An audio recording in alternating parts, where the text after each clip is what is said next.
இயேசுவுக்குள் பிரியமான சகோதர சகோதரிகளே, இன்றைய நற்செய்தி வாசகமானது எங்களுக்கு பணம் குறித்து சிந்திக்க அழைத்து நிற்கிறது.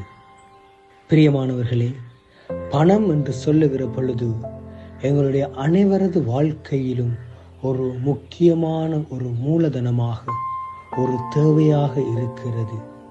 ஆனால் பணம் மாத்திரம் தேவையாக இருக்கக்கூடாது என்பதை இன்றைய நற்செய்தி வாசகம் அழகாக சுட்டி காட்டுகிறது.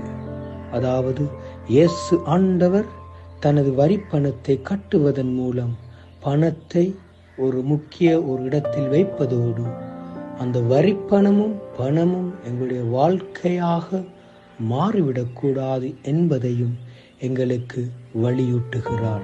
ஆகவே நாங்கள் பணத்தை தேடி ஓடுகிற மக்கள் போன்று வாழாமல், இயேசு ஆண்டவரை பற்றி கொண்டு அவர் தருகிற ஆசீர்வாதத்தையும் அவர் தருகிற அன்பையும் சுவைக்கின்ற மக்களாக மாறுவதன் மூலம் நிச்சயமாக எங்களுடைய வாழ்க்கையிலே மாற்றங்களும் ஆசீர்வாதங்களும் ஏற்படும்.